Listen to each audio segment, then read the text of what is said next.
আসসালামু আলাইকুম বন্ধুরা, welcome back to my channel. কেমন আছো তোমরা সবাই? আশা করছি তোমরা সবাই ভালো আছো। আমি আবারও এসেছি একটা নতুন ভিডিও নিয়ে। যেই থেকে পুষ্পমেলা দেখেছি সেই থেকেই মনটা শুধু গাছ গাছ করছে। এই জন্যেই চলে গেলাম পাপার সাথে মুচিসা। এখানে শুধু যেদিকেই তাকাবে সেদিকেই শুধু গাছ আর গাছ, নানান ধরনের গাছ, এত গাছ এত গাছ এত গাছ। যারা গাছ ভালোবাসো তাদের জন্য এটা একটা পারফেক্ট জায়গা। এখান থেকে দূর দূরান্ত থেকে লোক আসে, গাছ নিয়ে যায়, নিজেদের বাড়ি সাজায়, নিজেদের বাগান সাজায়, আবারও বিজনেস করার জন্য এখান থেকে কিন্তু গাছ মানুষে নিয়ে যায়। তো ভিডিওটা তোমরা লাস্ট পর্যন্ত দেখতে থাকো, আশা করছি তোমাদের ভিডিওটা ভালো লাগবে। আর অসাধারণ অনেক রকমের ঘুরতেই গিয়েছিলাম, তাও এত সুন্দর সুন্দর গাছ দেখে দু একটা তো নিয়েই ফেললাম, যার মধ্যে রয়েছে এই কালারিং লেটুস গাছগুলো। যিনি বিক্রেতা উনি বললেন এগুলো নাকি শীতকালেই কালারিং থাকে, এরপর যখন গরম এসে যাবে তখন কিন্তু গাছের পাতাগুলো আবার গ্রিনিশে হয়ে যাবে। আর নিয়েছিলাম একটা রেড কলা গাছ, জানি না কলা হবে কি না, আর একটা পাতাবাহারি গাছ।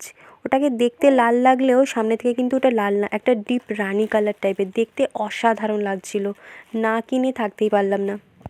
আর এখানে বিভিন্ন ধরনের ক্যাকটাস জাতীয় গাছ, আর এই যে একটা হার্ট শেপের ক্যাকটাস গাছ যেটা আমি প্রথমবার দেখলাম, এত সুন্দর লাগছিল যে কি বলবো। এই গাছগুলো ছোট ছোট, দেখতে অনেক সুন্দর। এই গাছগুলো ইনডোর প্ল্যান্ট, এইগুলো বেশি সানলাইট সহ্য করতে পারে না, আবার বেশি জলও সহ্য করতে পারে না।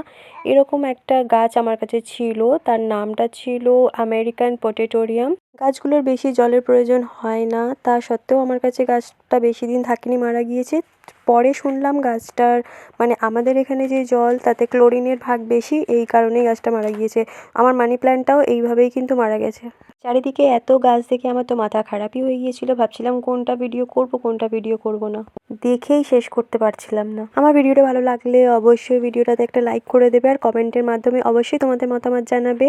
আর আমার চ্যানেলে যারা নতুন আছো, আমার ভিডিওটা নতুন দেখছো, আমার চ্যানেলটাকে সাবস্ক্রাইব করে পাশে থাকা বেল আইকনটা টিপে দেবে। আর এখানে আশেপাশে এরকম দোকানও ছিল যেখানে সমস্ত রকমের টব বিক্রি হচ্ছিল, আর আরও যেসব জিনিসপত্র লাগে গাছ বসাতে, একটা বাগান তৈরি করতে, সমস্ত রকম প্রয়োজনীয় জিনিস কিন্তু এই আশেপাশের চত্বরের মধ্যেই পাওয়া যাচ্ছিল।